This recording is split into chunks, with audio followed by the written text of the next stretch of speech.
Assalamu alaikum and welcome to Programming Fundamental Lab. In our previous lab, we have discussed how to use loop in programming language. आज की इस lab के अंदर हम लोग discuss करेंगे अबाउट फंक्शंस. फंक्शन क्या होते हैं, फंक्शन की ज़रूरत हमें क्यों पेश आती है और हम लोग फंक्शंस को किस तरह से बनाते हैं और अपने कोड में यूज़ कर सकते हैं. सबसे पहले बात करते हैं कि व्हाट इज़ फंक्शन. फंक्शन हमारे पास क्या चीज़ है. A function is a set of statements that take input, do some task and produce an output. हर वो चीज़ जो एज कोई चीज़ इनपुट ले, उसके ऊपर कोई कैलकुलेशन परफॉर्म करे और उसको आउटपुट जनरेट कर दे, वो हमारे पास फंक्शन है. फॉर एग्जांपल सेलफोन का फंक्शन क्या है, हमारे पास वॉइस को एज आ इनपुट लेता है, उसके ऊपर कोई कैलकुलेशन परफॉर्म करता है यूजिंग सिग्नल्स, उसको वो दूसरे बंदे को भेजता है और देन वो बंदा उसे रिसीव करता है. It mean a function is a block of code that perform a specific task. अगर हम लोग कोई एक स्पेसिफिक काम करवाना चाहते हैं कंप्यूटर से तो हम लोग उसके लिए फंक्शन लिखेंगे. और सेकंड, फंक्शन हमारे पास इसलिए भी यूज़ किए जाते हैं कि हम लोग रेपिटेटिव टास्क को without writing multiple time use कर सकें. क्यों, हम लोग अभी देखते हैं इसको. Why do we need functions. पहला हमारे पास ऑब्जेक्टिव ये है कि हम लोग फंक्शंस को इसलिए यूज़ करते हैं because it help in reducing code redundancy. It mean अगर आपको एक सॉफ्टवेयर के अंदर एक फंक्शनैलिटी मल्टीपल टाइम चाहिए तो आप बजाय ये कि उस फंक्शनैलिटी को परफॉर्म करने के लिए सेम कोड मल्टीपल टाइम लिखें, हम लोग उसको एक बॉक्स के अंदर क्लोज कर देते हैं और उस बॉक्स को मल्टीपल टाइम यूज़ कर सकते हैं. Function make code modular. For example अगर हम लोग कोई सॉफ्टवेयर डेवलपमेंट करते हैं, कोई प्रोजेक्ट बनाते हैं, तो हमारे पास प्रोजेक्ट का जो कोड होता है वो 1000 ऑफ लाइन से भी ज़्यादा होता है. तो हम लोग प्रोजेक्ट को छोटे छोटे चंक्स के अंदर डिवाइड कर देते हैं और उन चंक्स को हम लोग फिर सॉल्व करते हैं with the help of functions programming. Then हमारे पास function provide abstraction. For example there are many function that we use and we don't know how of internal working. For example print f का function काम कैसे करता है हमें इस चीज़ का नहीं पता, पर अगर हमें ये पता है कि हम लोग studio.h की लाइब्रेरी को जब प्रोग्राम में इंक्लूड करवाते हैं तो हम लोग प्रिंट एफ के और स्कैन एफ के फंक्शन को यूज़ कर सकते हैं. It mean this is called abstraction, कि हमें पता नहीं है कि फंक्शन बैक एंड पे क्या परफॉर्म कर रहा है मगर हम लोग उसे अपने काम में यूज़ कर रहे हैं. Advantages of function. By using function we can avoid rewriting logical again and again. हम अगर फंक्शंस को यूज़ करते हैं तो हमें सेम कोड मल्टीपल टाइम लिखना नहीं पड़ता. फॉर एग्जांपल मैं एक कोड लिखता हूँ जो कि मेरे पास दो नंबर को ऐड करता है. अब मैंने फॉर एग्जांपल ये दो लाइनें लिखी, देन मैंने कोई सेकंड काम किया, थर्ड काम किया, फोर्थ काम किया, देन दोबारा से मैं ये दो लाइंस ऑफ कोड यानी कि दोबारा से मुझे एडिशन करवानी है. तो बजाय ये कि मैं दोबारा से कोड लिखूं, यानी कि मुझे एक टास्क अगर मल्टीपल टाइम करना है मल्टीपल लोकेशंस के ऊपर, तो हम लोग उसको रिप्लेस कर देंगे with the help of function, कि हम लोग फंक्शंस को यूज़ करेंगे. देन हमारे पास नेक्स्ट चीज़ है we can track large program easily and divide into multiple function. जब हम लोग एल्गोरिथम को डिस्कस करते हैं तो हम लोग फंक्शन को छोटे छोटे सब पार्ट के अंदर डिवाइड करते हैं जिससे हम लोग बड़े प्रोग्राम को बहुत इजीली कंप्यूट कर सकते हैं. रीयूजेबिलिटी हमारे पास हो जाती है. फंक्शन इज़ ऑलवेज और add in a C program. ये सारे के सारे इसके बेसिक ऑब्जेक्टिव्स हैं. अब फंक्शन जब हम लोग बनाते हैं तो हमारे पास तीन बेसिक चीज़ें हैं जिनको हमें पता होना बहुत ज़रूरी है. सबसे पहले कहलाती है function declaration. A function must be declared globally in a C program to tell the compiler about the function name, function parameters and return type. जब भी आप फंक्शन बनाते हैं तो सबसे पहले हमें फंक्शन की डिक्लेरेशन देनी पड़ती है. फॉर एग्जांपल अगर आप हेडर फाइल को प्रोग्राम के टॉप के अंदर इंक्लूड ना करवाएं तो कंपाइलर को कभी नहीं पता चलेगा कि प्रिंट एफ या स्कैन एफ की इंस्ट्रक्शन कैसे काम करती है. इसी तरह से अगर आप फंक्शन को मेन फंक्शन के बाद लिखेंगे तो हमें ये चीज़ भी पता है कि कंपाइलर हमारे पास कभी भी मेन फंक्शन के बाद जो कुछ भी लिखा जाए उसको एग्जीक्यूट नहीं करता. इट मीन हमें अगर फंक्शन को मेन फंक्शन के बाद लिखेंगे तो हमें कंप्यूटर को बताना पड़ेगा. इस बताने को हम लोग कहते हैं फंक्शन डिक्लेरेशन. और जब हम लोग फंक्शन को यूज़ करते हैं तो उसे हम लोग बोलते हैं फंक्शन कॉल. और जब हम लोग फंक्शन को बनाते हैं उस बनाने के प्रोसेस को हम लोग बोलते हैं फंक्शन डेफिनेशन. हम लोग इन तीनों एस्पेक्ट को देखेंगे. इसके बाद हमारे पास दो तरह के फंक्शन आते हैं. The first is system defined function and the second is user defined function. Printf, scanf, gets, puts, power और भी बहुत सारे फंक्शन हैं जो हमारे पास यूज़ होते हैं as a library function. Then हमारे पास आते हैं यूज़र डिफाइंड फंक्शन जिसका यूज़र खुद बनाता है। उसके बाद एक चीज़ आती है फंक्शन की रिटर्न वैल्यू। अभी हम लोग रिटर्न वैल्यू को देखेंगे कि इसको कैसे हम लोग यूज़ करते हैं। देन आती है फंक्शन की मेन प्रॉपर्टी। अब मेन प्रॉपर्टी हमारे पास क्या है, फंक्शन में और may not be accept any argument. अब आर्गूमेंट क्या है हम लोग अभी इसको देखते हैं। सबसे पहले हम लोग इस फिगर को चेक कर लेते हैं। सबसे पहले हम लोग क्या करते हैं कि फंक्शन की रिटर्न टाइप डिफाइन करते हैं। जैसे हम लोग लिखते हैं वाइड मेन या इंक मेन। सो जो फंक्शन के नाम से पहले लिखी जाती है that is called return type. सबसे पहले फंक्शन की रिटर्न टाइप लिखी, देन आपने फंक्शन की हेडिंग जिसे हम लोग फंक्शन नेम कहते हैं, wide is a return type and heading is the name of function, void is return type and main is the name of function। Then उस bracket के अंदर जो कुछ लिखा जाता है उसे हम लोग पैरामीटर या आर्गूमेंट कहते हैं। और कभी भी फंक्शन के नाम के बाद सेमीकोलन नहीं आएगा। देन फंक्शन की बॉडी शुरू होगी। अगर फंक्शन की रिटर्न टाइप वाइड नहीं है तो हम लोग हमेशा रिटर्न ज़ीरो या कुछ और रिटर्न की स्टेटमेंट जो भी हम लोग रिटर्न करवाना चाहते हैं वो लिखेंगे। तो यहाँ पे जो चीज़ लिखी जाती है इसको बोलते हैं फंक्शन पैरामीटर। इसका मतलब है जब हम लोग फंक्शन बनाते हैं तो without argument and without parameter function बना सकते हैं, without argument and with parameter, with argument and with parameter. इस तरह से हमारे पास 4 ऑप्शन हैं फंक्शंस को बनाने के। अगर फंक्शन की रिटर्न टाइप है इंट या फ्लोट या करेक्टर तो हमें रिटर्न वैल्यू चाहिए, अदरवाइज रिटर्न वैल्यू नहीं चाहिए। अगर फंक्शन की रिटर्न टाइप है वाइड तो हमें रिटर्न वैल्यू नहीं चाहिए। हम लोग इन चारों ऑपरेशंस को परफॉर्म करके देखेंगे। तो ये हमारे पास कुछ बेसिक चीज़ें थी। अब मूव ऑन करते हैं अपनी फर्स्ट एग्जांपल की तरफ। सबसे पहले हम लोग एक बेसिक प्रोग्राम लिखेंगे।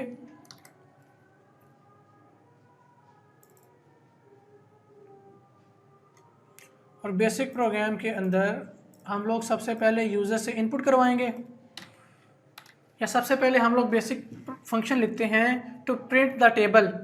सो टेबल लिखने के लिए सबसे पहले टेबल जिस वेरिएबल का लिखना है मैंने लिखा int n is equal to 5।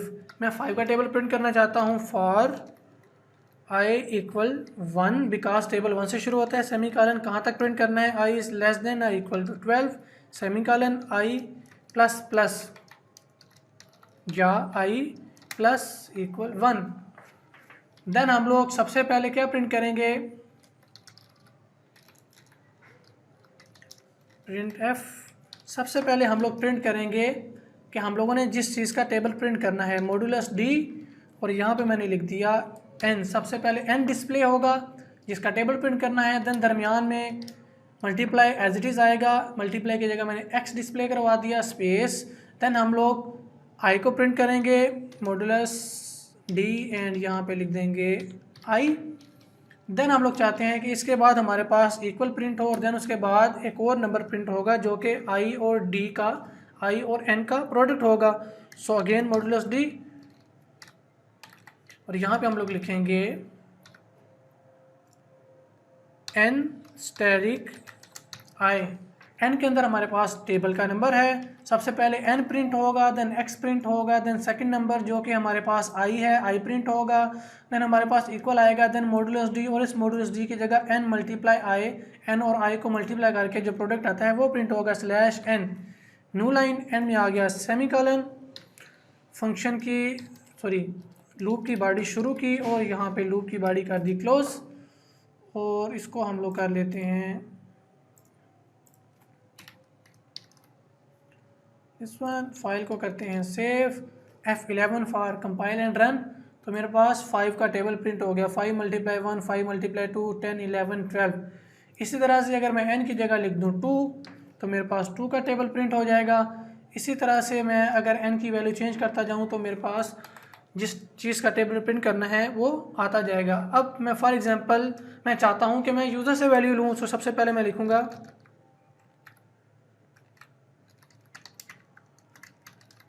Inter your number to print its table. Scanf से हम लोग इनपुट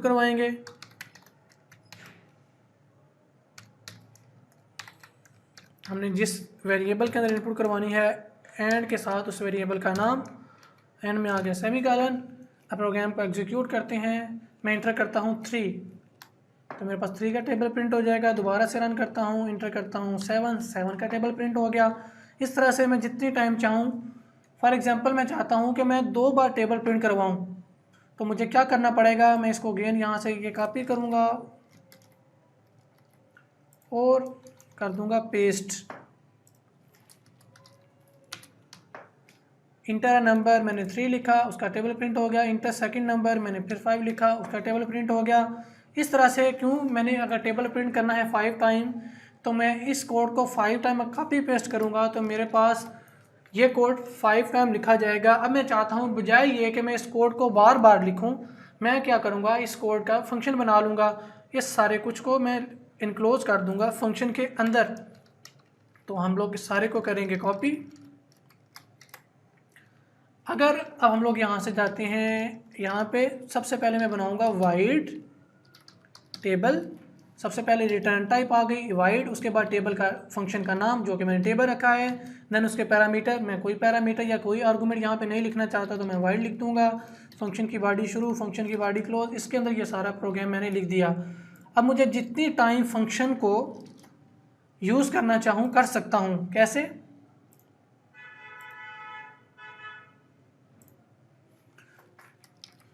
फंक्शन, इस चीज़ को हम लोग बोलते हैं फंक्शन डेफिनेशन। सबसे पहले फंक्शन की रिटर्न टाइप लिखी, देन फंक्शन का नाम लिखा, देन अगर यहाँ पे कोई वैल्यू या आर्गूमेंट लेना चाहता हूँ तो वो लिखूँगा, अदरवाइज इसे एम्प्टी या वाइड लिख दूँगा। देन मैंने सारे का सारा कोड लिखा और इस सारे के सारे कोड को इनक्लोज कर दिया इस बॉक्स के अंदर जो कि टेबल है। इट मीन ये मेरे पास फंक्शन बन चुका है। इस चीज़ को हम लोग बोलते हैं फंक्शन डेफिनेशन, कि हमारा फंक्शन क्या चीज़ परफॉर्म करेगा। अब मैं इस कोड को कंपाइल करके रन करता हूँ, नथिंग इज हैपनिंग। फंक्शन बना तो लिया हम लोगों ने, मगर हम लोगों ने फंक्शन को कहीं भी यूज़ नहीं किया। तो यूज़ करने को हम लोग बोलते हैं फंक्शन कॉल।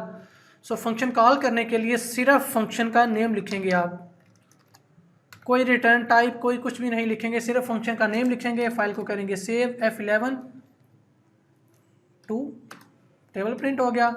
अब मैं इसको जितने टाइम भी कॉपी पेस्ट करूं, अब बजाय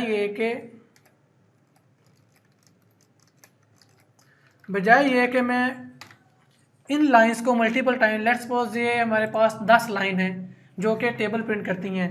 अब मैं इन 10 लाइनों को अगर बार बार कॉपी पेस्ट करता है तो 10 20 30 40 100, अगर यही मैं 1000 टाइम टेबल या 10 टाइम टेबल प्रिंट करना चाहता तो ये 1000 लाइन ऑफ कोड हो जाता। और जब मैंने इसको फंक्शन से किया है तो मैंने एक बॉक्स के अंदर फंक्शन को क्लोज कर दिया। अब मैं जितनी टाइम चाहूँ उस फंक्शन को कॉल कर सकता हूँ, जितने टाइम चाहूँ मैं इस फंक्शन को कॉल कर सकता हूँ। कॉल करने के लिए मुझे सिर्फ फंक्शन का नाम लिखना है, मेरे पास फंक्शन कॉल हो जाएगा। देखें 2 का टेबल प्रिंट हो गया, सेकंड टाइम कॉल हुआ, थर्ड टाइम कॉल हुआ, फोर्थ टाइम कॉल हुआ। इस तरह से जितने टाइम मैंने कॉल किया है उतने टाइम टेबल प्रिंट हो चुका है। अब मैं चाहता हूँ कि मैं वैल्यू मेन फंक्शन के अंदर लूँ, फंक्शन की वैल्यू मेन फंक्शन के अंदर लूँ। फॉर एग्जांपल मैंने इन 2 लाइंस को किया कट और यहाँ पे मैंने कर दिया सबसे पेस्ट।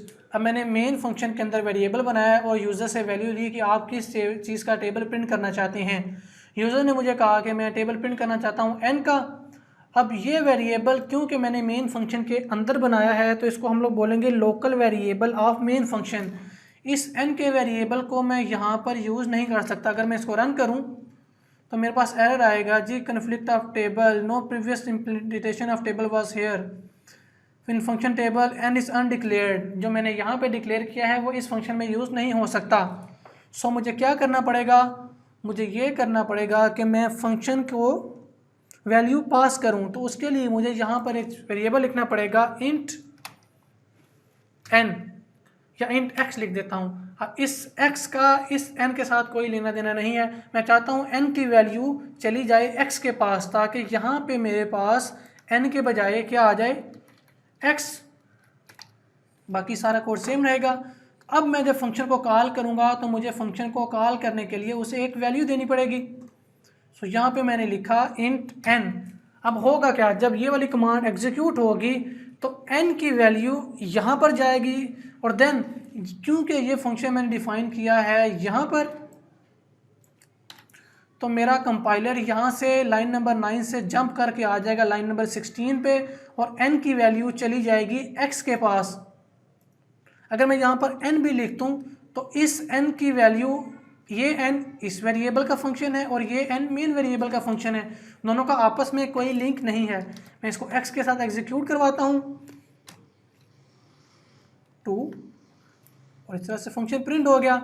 इस चीज़ को हम लोग बोलते हैं अ फंक्शन, जो हम लोगों ने ये वाला काम किया था step number 1, a function without any argument and without return type. ना इसकी कोई रिटर्न टाइप थी ना इसका कोई आर्गूमेंट था। जब हम लोगों ने यहाँ पर एक वैल्यू लिखी तो हमारे पास आ गया function with argument, without return type and with argument. Return type wide है, इट मीन रिटर्न टाइप कुछ भी नहीं है, और आर्गूमेंट हमारे पास आ गया सिंगल।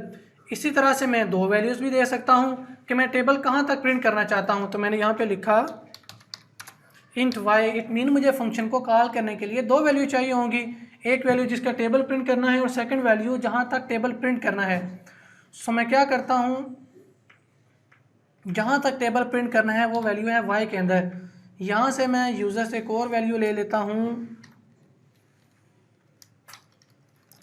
कि जिस चीज़ का टेबल प्रिंट करना है उसकी वैल्यू लिखो और लिमिट डिफाइन करो कि टेबल कहाँ तक प्रिंट करना है। सो मैंने लिमिट यहाँ पे डाल दी n के अंदर, सॉरी n के अंदर मेरे पास टेबल आ गया और i के अंदर मैंने डाल दी लिमिट। अब यहाँ पे मैंने n एंड i लिखा, n की value n and i, n की वैल्यू चली गई x के पास, i की वैल्यू चली गई y के पास। अब चूंकि मैंने यहाँ पर लिख दिया है लेस देन और इक्वल टू y, अगर y की वैल्यू हो गई 2 तो सिर्फ टेबल 2 तक प्रिंट होगा। इसको रन करते हैं। इंटर द टेबल, मैंने 3 का टेबल प्रिंट करना है, लिमिट मैंने टेबल 5 तक प्रिंट करना है, 3 × 1 3 × 2 3 4 अप टू 5। तो 3 का टेबल 5 तक प्रिंट हो चुका है। हम लोगों ने दो आर्गुमेंट भी पास करके देखे और सिंगल आर्गुमेंट भी पास करके देखा। अब इसी चीज़ को हम लोग देखते हैं एक नई प्रोसीजर से। अब हम लोग बनाएंगे टेबल को, टेबल या इंट टी टैब लिख देते हैं, सिंगल वैल्यू पास करूंगा फंक्शन को और यहाँ पे रिटर्न टाइप लिखूंगा। यहाँ पर मैं इसकी रिटर्न टाइप लिखूंगा। फॉर एग्जांपल ये एक और फंक्शन बना लेते हैं सम का। ये सम का फंक्शन क्या करेगा, या स्क्वायर का फंक्शन बना लेते हैं हम लोग। स्क्वायर का फंक्शन जो भी वैल्यू एक्सेप्ट करेगा उस वैल्यू का स्क्वायर कंप्यूट करेगा। सो स्क्वायर कंप्यूट करने के लिए हम लोग लिखेंगे i equal to x asterisk x. हमारे पास स्क्वायर कंप्यूट हो चुका है। अब मैं चाहता हूँ कि मैं इसकी वैल्यू प्रिंट ना करूँ बल्कि मेन फंक्शन को दूँ। जैसे i को मैंने जब फंक्शन को कॉल किया, जब मैंने फंक्शन को कॉल किया तो जो वैल्यू मैंने पैरामीटर में दी वो वैल्यू यहाँ से जंप करके चली गई x के पास। अब मैं चाहता हूँ कि जो i की वैल्यू है वो मेन फंक्शन के अंदर चली जाए। तो उसको करने के लिए हम लोग यहाँ पर लिखेंगे रिटर्न i, यहाँ पे आ गया semicolon, i is a integer, तो यहाँ पे लिखूंगा इंटीजर। मैं जो वैल्यू मेन फंक्शन को वापस भेजना चाहता हूँ यहाँ पे वो चीज़ आएगी। इंटीजर है तो मैं इंटीजर भेजूंगा। अगर यहाँ पे मैं फ्लोट लिख देता तो मुझे रिटर्न करना चाहिए था फ्लोट। अब क्या होगा, मैं इसको यहाँ से कर रहा हूँ कमेंट और मैं चाहता हूँ कि n का स्क्वायर प्रिंट हो जाए। इस चीज़ को भी कर देते हैं ख़त्म। तो सबसे पहले मुझे फंक्शन को कॉल करना है। कॉल करने के लिए सिर्फ फंक्शन का नाम और फंक्शन को वैल्यू पास करूँगा n। अब n की वैल्यू मेरे पास जाएगी इस फंक्शन के अंदर और इस फंक्शन में जाएगी x के पास। x मल्टीप्लाई होगा, कंप्यूट को स्क्वायर कंप्यूट होगा, वैल्यू आएगी i के पास। वो i की वैल्यू इसने वापस भेज दी मेन फंक्शन को। सो मेन फंक्शन में हमें वो वैल्यू रिसीव करनी पड़ेगी। जैसे जब फंक्शन को कॉल किया था तो n की वैल्यू रिसीव करने के लिए यहाँ पर x था, वैसे ही हमारे पास स्क्वायर की वैल्यू जो कि i हमें वापस हो रहा है, इस वैल्यू को रिसीव करने के लिए हम लोग क्या करेंगे, i के अंदर इसको रिसीव करेंगे और देन हम लोग इसको क्या कर देंगे प्रिंट। जो वैल्यू रिसीव हुई है उस वैल्यू को कर देंगे प्रिंट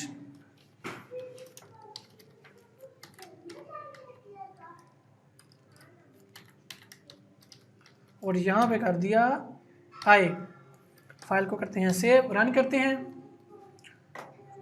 आ गया जी अनडिफाइंड रेफरेंस टू SQ। हम लोगों ने यहाँ पे फंक्शन डिफाइन किया है, मगर अच्छा इस चीज़ को हम लोगों ने कहा था कि जब हम लोग फंक्शन बनाते हैं तो इसको बोलते हैं फंक्शन डेफिनेशन। अब क्योंकि ये फंक्शन मेन के बाद है तो कंपाइलर इसको एग्जीक्यूट नहीं कर रहा। तो जब भी हमारे पास अच्छी प्रोग्रामिंग प्रैक्टिस क्या है, जब भी आप फंक्शन बनाएंगे तो हम लोग इस फंक्शन के नेम को यहाँ से करेंगे कॉपी और मेन फंक्शन से पहले कर देंगे पेस्ट, और अंदर सिर्फ हम लोग बताएंगे कि हमें कितनी वैल्यू चाहिए। अगर एक है तो इंट, जैसे टेबल का फंक्शन है उसको 2 वैल्यू चाहिए तो उसके लिए लिखूंगा इंट कामा इंट। तो सबसे पहले मैं ए फंक्शन को लिखा, फिर मैंने इसको किया कॉपी, वाइड यहाँ पे लिखूंगा मैं वाइड SQ के बजाय मैंने लिखा टेबल। इसको कितनी वैल्यू चाहिए, 2 वैल्यू। मैंने 2 बार इंटीजर लिख दिया कि 2 इंटीजर चाहिए। एंड पे आ गया सेमीकोलन। जब हम लोग फंक्शन का नाम मेन फंक्शन से ऊपर लिखते हैं तो इसको बोलते हैं, हम लोगों ने 3 चीज़ें डिस्कस की थी, फंक्शन डेफिनेशन, फंक्शन डिक्लेरेशन। इस चीज़ को हम लोग बोलते हैं फंक्शन डिक्लेरेशन। हमने इंट के फंक्शन को डिक्लेयर कर दिया, इसी तरह से हम लोगों ने दूसरे फंक्शन को भी डिक्लेयर कर दिया। डिक्लेयर करने से ये होता है कि कंपाइलर को, अगर आप मेन फंक्शन के बाद अपना फंक्शन कहीं भी बनाते हैं तो कंपाइलर को पता चल जाएगा कि आपने फंक्शन कहीं पे बनाया है, तो कंपाइलर आपके पूरे प्रोग्राम को एग्जीक्यूट करेगा। इसको रन करते हैं। एक्सपेक्टेड डिक्लेरेशन और statement at the end of input. हम लोगों ने किसी जगह कोई स्टेटमेंट मिस की है, अभी चेक कर लेते हैं। टेबल, यहाँ पे हम लोगों ने एक ब्रैकेट मिस की है, ये आ गई इस फंक्शन की ब्रैकेट, ये आ गई इस फंक्शन की ब्रैकेट। फाइल को करते हैं सेव, F11।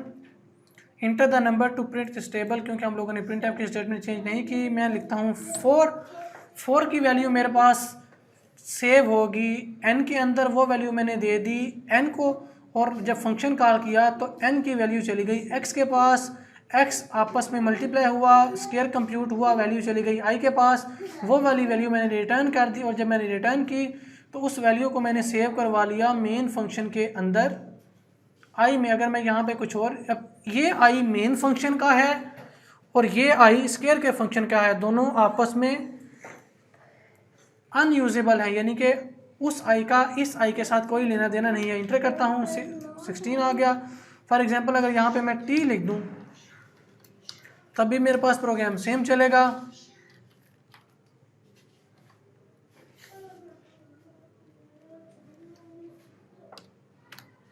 कंप्यूट हो गया। अब ये हम लोगों ने फंक्शन बनाया था, पहला फंक्शन बनाया। सबसे पहले हम लोगों ने फंक्शन बनाया जिसकी रिटर्न टाइप थी। अब हम लोग इन चारों पैरामीटर्स को देखते हैं जो कि हम लोगों ने अपनी स्लाइड के अंदर देखे थे। हम लोगों ने फंक्शन बनाया without argument and without return value. सबसे पहले जो टेबल का फंक्शन बनाया उसकी रिटर्न टाइप थी वाइड। इसका return type, without return type का मतलब है कि उसकी रिटर्न टाइप थी वाइड, विदाउट आर्गूमेंट, कि हम लोगों ने फंक्शन की ब्रैकेट को कुछ भी पास नहीं किया। जैसे हम लोगों ने बनाया void table without return type without argument, then हम लोगों ने फंक्शन बनाया वाइड और उसे हम लोगों ने वैल्यू पास की, तो इसको बोल रहा without return type and with argument. Then हम लोगों ने थर्ड फंक्शन बनाया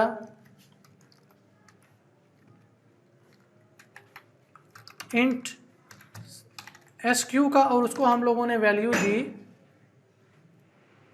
जब हम लोगों ने SQ का फंक्शन बनाया उसे हमने वैल्यू दी 1। इसका बोलते हैं हम लोगों ने फंक्शन बनाया जिसके अंदर रिटर्न वैल्यू भी थी और आर्गूमेंट भी था।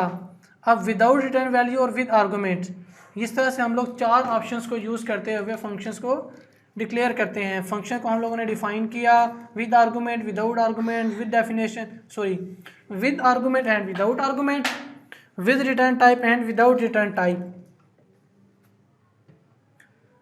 अब हम लोग चलते हैं नेक्स्ट चीज़ की तरफ। जो कि है हमारे पास, जो कि आपके टीचर ने आपको क्लास के अंदर करवाई, हम लोग जिस उस लेक्चर को गो थ्रू करेंगे। और यहाँ पर आ जाते हैं, हम लोगों ने अभी फैक्टोरियल वाला जो प्रोग्राम लिखा हुआ है, मैं क्या करूँगा, यहाँ पे आऊँगा, टेबल को मैं रिप्लेस कर दूँगा फैक्ट से। अब हम लोग अगर इसको देखें, मैंने सिंपल फैक्टोरियल के सारे प्रोग्राम को किया कॉपी और यहाँ पर कर दिया पेस्ट। अब जब पेस्ट किया है तो ये, क्योंकि वर्ड से कॉपी किया है फाइल, तो इस फाइल का हो चुका है बेड़ा गर्क। तो हम लोग क्या करते हैं, इस फाइल को पहले सेट कर लेते हैं।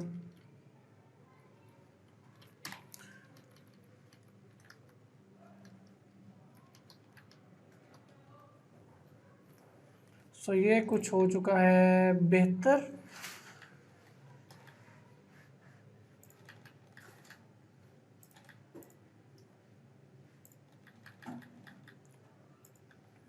मैंने फैक्टोरियल का फंक्शन बनाया, उस फैक्टोरियल के फंक्शन को मैंने कोई आर्गूमेंट नहीं पास किया, उसकी डेटा टाइप रखी मैंने वाइड, फंक्शन को शुरू किया। जिस चीज़ का फैक्टोरियल कैलकुलेट करना है वो वैल्यू मैंने सेव कर दी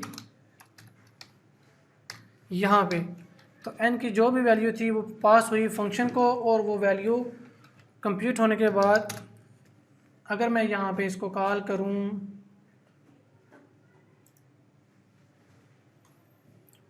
फैक्ट को, और कॉल करने के लिए मुझे क्या लिखना पड़ेगा,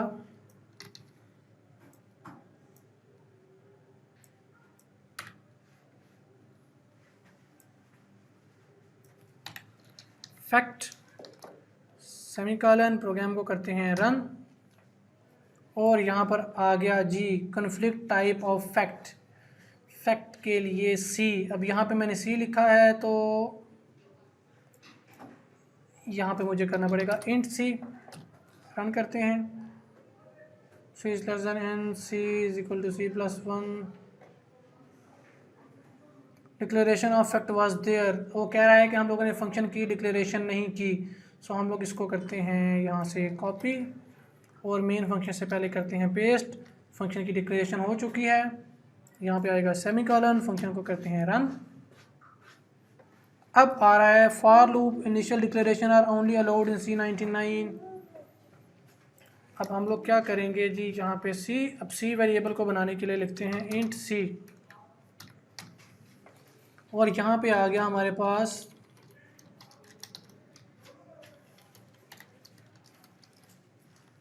दिस वन। फाइल को करते हैं रन। 6 का फैक्टोरियल प्रिंट हो चुका है, 5 का 120, इसी तरह से हम लोग 620 था 120, 5 × 4 × 3 × 2 × 1, ये था फैक्टोरियल का फंक्शन। अब मैं चाहता हूँ कि मैं इस फंक्शन को वैल्यू यूज़र से लेके दूँ। मैंने इसको किया क्रॉस, और यहाँ पे मैंने लिखा इंट n, जिसका फैक्टोरियल कंप्यूट करना है। मेन फंक्शन में गया मैं, मेन फंक्शन में जाने के बाद मैंने क्या किया जी, सबसे पहले एक वेरिएबल बनाया इंट x या int x scan f। x के अंदर मैंने यूज़र से ली इनपुट, और इनपुट लेने के लिए scan f statement end of x, और ये वाली वैल्यू मैंने पास कर दी अपने फैक्ट के फंक्शन को। सो x की वैल्यू जाएगी n में, n की वैल्यू है यहाँ पे, और ये कंप्यूट होगा जी एक्सपेक्टेड सेमीकोलन। फाइल को करते हैं रन। जिस चीज़ का टेबल प्रिंट कर फैक्टोरियल प्रिंट करना है 6, उसका फैक्टोरियल प्रिंट हो चुका है। ये था फैक्टोरियल के साथ। अब n की वैल्यू मैंने आपको ऑलरेडी बता दिया है कि यहाँ पे आपने n की वैल्यू फैक्टोरियल के फंक्शन के अंदर डिक्लेयर की, और मैंने ये वैल्यू बाद में चेंज कर दी मेन फंक्शन के अंदर। यहाँ से जैसे आपने आर्गूमेंट पास किया, मैंने एज आर्गूमेंट से दे दिया, देन मेरे पास आ गया फैक्टोरियल। अब हम लोग इसको रिटर्न टाइप के साथ करते हैं। मैं चाहता हूँ कि फैक्टोरियल कैलकुलेट हो तो उसे मेन फंक्शन में यूज़ करूँ मैं। सो मैंने क्या लिखा, मैंने कहा जी मुझे रिटर्न टाइप चाहिए, तो मैंने लिख दिया बिकॉज f इज़ इंटीजर, तो मैं लिखूँगा रिटर्न f, और यहाँ पे मुझे इसको रिप्लेस करना पड़ेगा इंट से। अब फंक्शन की फैक्टोरियल कंप्यूट हुआ, आंसर सेव हुआ एफ़ के अंदर, एफ़ की वैल्यू मैंने वापस भेज दी मेन फंक्शन को। जब मेन फंक्शन में गया उस वैल्यू को मैंने रिसीव करने के लिए लिखा int answer is equal to fact. अब मेरे पास फैक्टोरियल पड़ा हुआ है एक्स के अंदर, सो मैं लिखता हूँ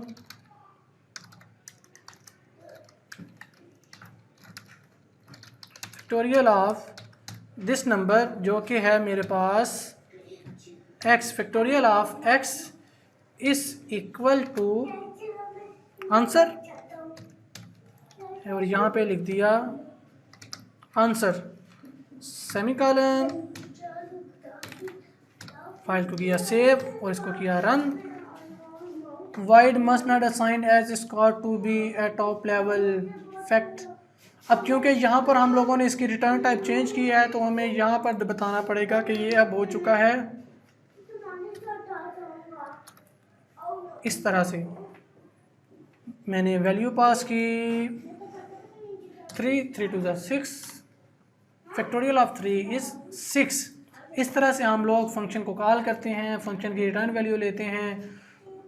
अब इसी तरह से आपके पास ये फंक्शन है जो कि आपकी मैडम ने आपको क्लास के अंदर ऑलरेडी बताया है। आप इस फंक्शन को जस्ट एग्जीक्यूट करेंगे और हर एक स्टेप के आगे कमेंट लिखेंगे। ये आपका टास्क 1 है। आपने जो फंक्शन क्लास के अंदर पढ़ा है कि अगर इवन है तो उसका टेबल प्रिंट हो, ऑड है तो उसका स्क्वायर प्रिंट हो, जो भी है इस तरह से आप इस पूरे फंक्शन को परफॉर्म करेंगे। ये आपका पहला टास्क आ गया। सेकंड टास्क अगर हम लोग बात करें, इसके साथ आपने सम भी प्रिंट करना था। सेकंड टास्क बात करें, find the sum of series 1 का फैक्टोरियल, 2 का फैक्टोरियल, 3 का फैक्टोरियल, 4 का फैक्टोरियल, 5 का फैक्टोरियल। ऑलरेडी आपके टीचर ने ये चीज़ आपको बता दी है। आप सेकंड टास्क में इस चीज़ को करेंगे। Third task 1 + 3 + 5 + 7।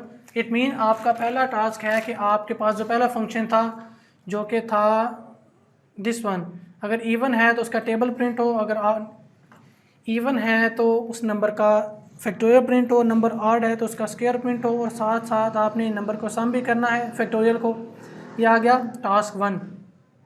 और अगर यही आपने करना है इस सीरीज़ के लिए तो आपने सिंपल फंक्शन को एग्जीक्यूट किया जस्ट इस पहले पोर्शन को।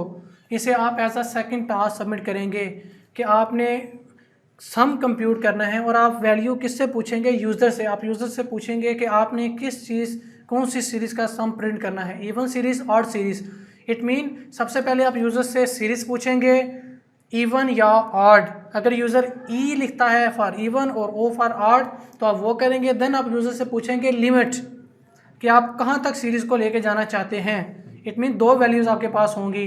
एक आपके पास लिमिट आ गई कि आपने, लेट्स सपोज मैं कहता हूँ 1 से लेकर 9 तक इवन सीरीज़, 1 से 9 के दरमियान में 2 4 6 8 ये सीरीज़ आ गई। मैं कहता हूँ 1 से 9 ऑड सीरीज़, तो उसका मतलब है 1 से कहाँ तक जानी चाहिए? 9 तक। 9 इज़ द लिमिट। वो लिमिट मैंने यूज़र से पूछी और देन मैंने साथ ही साथ उसका सम भी प्रिंट किया।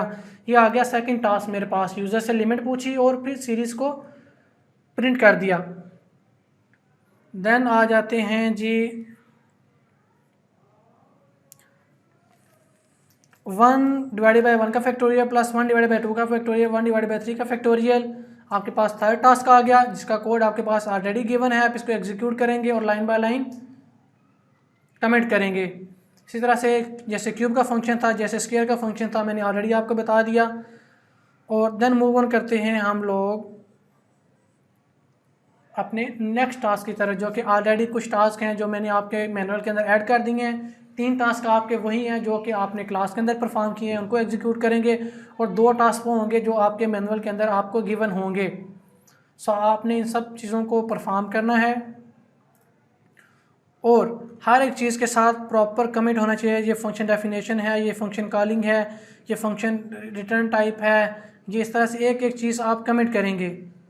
सेकंड चीज़ आ गई जो बहुत बेसिक चीज़ है कि हम लोग इंडेंटेशन कोड की कैसे करते हैं प्रॉपर। सो अगर इंडेंटेशन की बात करें, सबसे पहले हेडर फाइल के दरमियान में हम लोगों ने थोड़ा सा डिस्टेंस ऐड कर दिया ताकि ज़रा रीडेबिलिटी आसान हो। प्रोग्राम करता क्या है, टॉप के अंदर जैसे आप अभी तक चीज़ें प्रिंट करते आए हैं, जैसे अभी तक फाइल सबमिट करते आए हैं, function definition, then function declaration, second declaration, अपने प्रॉपर अलाइनमेंट के साथ चीज़ों को देना है। जैसे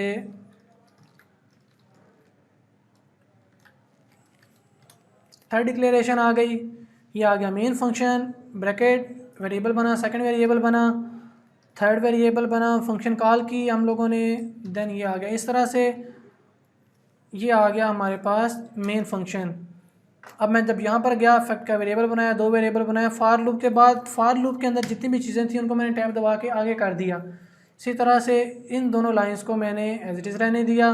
तो ये कुछ प्रॉपर इंडेंटेशन है जिसको आपने फॉलो करना है। बहुत बेसिक और आसान लैब है, मुझे उम्मीद है कि आप लोगों को समझ आ चुकी होगी।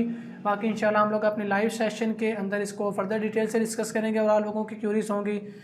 अब हम लोग जस्ट एक क्विक रिव्यू करते हैं जो भी हम लोगों ने अभी तक चीज़ें देखी हैं। सबसे पहले हम लोगों ने बात की फंक्शन की। Function is a set of statement to do the input task and output task. Specific task perform कर रहे थे, जैसे स्क्वायर कंप्यूट कर रहा था, क्यूब कंप्यूट कर रहा था, फैक्टोरियल कंप्यूट कर रहा था। फंक्शन मैक्सिमम और मिनिमम, ये हमारे पास एक फंक्शन है जो कि हमारे पास मैक्सिमम और मिनिमम वैल्यू को कंप्यूट करता है। मैं इसको करता हूँ अगर रन, तो मेरे पास यहाँ पे ऑप्शन आ गया। अब हम लोग देखते हैं कि क्या हुआ। मेरे पास दो वेरिएबल हैं, int a int b. A is 10 and b is 20। मैंने फंक्शन बनाया। अगर मैं मेन फंक्शन अपने यूज़र डिफाइंड फंक्शन को मेन फंक्शन से ऊपर बनाऊंगा तो मुझे कभी भी फंक्शन डिक्लेरेशन जो कि मैंने यहाँ पर की थी ये नहीं करनी पड़ेगी। मगर हम लोग अच्छी प्रैक्टिस किया कि फ़ंक्शन को मेन फंक्शन के बाद बनाएं। फंक्शन बनाया, दो आर्गूमेंट हैं, ए की वैल्यू चली गई एक्स के पास, बी की वैल्यू चली गई वाई के पास। अगर एक्स की वैल्यू वाई से बड़ी है तो आंसर मेरे पास रिटर्न हुआ एक्स, अदरवाइज रिटर्न हुआ वाई। जब आंसर रिटर्न हुआ तो मैंने एम के अंदर उस आंसर को किया सेव और उस आंसर को कर दिया प्रिंट। ये था फंक्शन जिसको हम लोगों ने with argument and with return type किया। देन हम लोग आ गए सेकंड फंक्शन के ऊपर जो कि था मेरे पास, क्योंकि ये पॉइंटर्स को यूज़ करके किया गया है तो हम लोगों ने पॉइंटर्स अभी डिस्कस नहीं किए। अभी हम लोग सेकंड फंक्शन को देखते हैं। सिंपल है, हम लोगों ने एक वेरिएबल बनाया, वो वेरिएबल दे दिया फंक्शन को, और जब वेरिएबल यहाँ पर गया एक्स के पास आ गया 30, और यहाँ पे मैंने जब प्रिंट किया एक्स तो एक्स की वैल्यू है मेरे पास 20, बिकॉज ये एक्स का फंक्शन इस फंक्शन का है और ये एक्स इस फंक्शन का है। यहाँ पर इस फंक्शन में एक्स की वैल्यू है 30 और ये लोकल वेरिएबल है इस फंक्शन का। यहाँ पर एक्स की वैल्यू है 20। जब मैंने मेन फंक्शन में एक्स को प्रिंट किया तो यहाँ पर एक्स की वैल्यू प्रिंट हुई 20, बिकॉज मेन फंक्शन में एक्स की वैल्यू 20 है और इस फंक्शन में एक्स की वैल्यू 30 है। इसी तरह से मेरे पास ये कुछ बेसिक रूल्स आ गए जो कि हम लोगों ने डिस्कस किए थे। अब हम लोग यहाँ पर आ जाएंगे। अगेन ये वही सारी चीज़ें जो हम लोगों ने डिस्कस की थी। फंक्शन एक्सपेक्ट हम लोगों ने कहा, फंक्शन कॉल होती है, फंक्शन डेफिनेशन होती है, फंक्शन डिक्लेरेशन होती है, यूज़र डिफाइंड फंक्शन होते हैं। फिर हम लोगों ने कहा रिटर्न टाइप है फंक्शन की, हम लोगों ने वो भी देख लिया। फंक्शन कॉलिंग भी देख लिया हम लोगों ने। सिंपल मैंने फंक्शन बनाया जो मेरा नेम प्रिंट कर रहा है, वाइड प्रिंट नेम प्रिंट जावा पॉइंट। जब मैंने फंक्शन को प्रिंट किया हेलो, उसके बाद फंक्शन को कॉल किया, प्रिंट हो गया हेलो पॉइंट। तो जब ये ओवरऑल आया तो ये आ गया function without any argument and without any return type. अगर इसकी हेडिंग देखें, function without argument and return type. Second example, मैंने सम का फंक्शन बनाया और सम के फंक्शन के अंदर ही मैंने दो वैल्यू यूज़र से ली, कंप्यूट किया, सम प्रिंट किया, नथिंग इज़ रिटर्न। मैं थर्ड एग्जाम्पल के ऊपर आ गया। थर्ड एग्जाम्पल आ गई, example of function without argument and with return type. Wide उसकी डाटा टाइप होगी, without argument and with return. With return तो मैंने उसकी डाटा टाइप रख दी इंटीजर। फोर्थ एग्जाम्पल मेरे पास आ गई। इसी तरह से मेरे पास आ गया फिफ्थ एग्जाम्पल, सिक्स एग्जाम्पल। जो चार हम लोगों ने चीज़ें देखी थी उन चारों को यहाँ पे डिस्कस कर दिया। देन मेरे पास आ गया जी ये कुछ लाइब्रेरी के फंक्शन हैं, जैसे स्टूडियो डॉट लाइब्रेरी के अंदर हमारे पास इनपुट आउटपुट का फंक्शन है। मैथ लाइब्रेरी के अंदर हमारे पास स्क्वायर रूट कंप्यूट करने का, पावर कंप्यूट करने का फंक्शन है। सबसे टाइमर्स की लाइब्रेरी है। हम लोग इंशाल्लाह अपने नेक्स्ट सेशन के अंदर जब लाइब्रेरीज़ को डिस्कस करेंगे तो उसके अंदर मैं आपको यूज़र डिफाइंड फंक्शन के अलावा सिस्टम डिफाइंड फंक्शन को भी यूज़ करके दिखाऊँगा। User defined function, system defined function काम कैसे करते हैं। फंक्शन जब आप फंक्शन को कॉल करते हैं तो आपका कंपाइलर जंप करता है, यहाँ पर सारा कोड एग्जीक्यूट करता है, वापस आ जाता है मेन फंक्शन के अंदर। ये उसका कुछ बेसिक प्रिंसिपल है। यूज़र डिफाइंड फंक्शन की बात की मैंने, तो यहाँ पे हम लोग ऑलरेडी डिस्कस कर चुके हैं। Odd number, function type, function calling, function definition. जब हम लोगों ने कॉल किया फंक्शन को तो n चला गया a के अंदर और n2 चला गया b के अंदर, जैसे हम लोगों ने डिस्कस किया। रिटर्न टाइप को डिस्कस किया, रिटर्न रिज़ल्ट किया, तो ये रिज़ल्ट यहाँ पर आया और सेव हो गया सम के अंदर। इस तरह से हम लोगों ने ऑलमोस्ट सारी चीज़ें फंक्शन से रिलेटेड डिस्कस कर ली हैं। सो इंशाल्लाह बाकी चीज़ें हम लोग अपने लाइव सेशन के अंदर डिस्कस करेंगे। मिलते हैं अपने नेक्स्ट सेशन के अंदर, तब तक के लिए अल्लाह हाफिज़।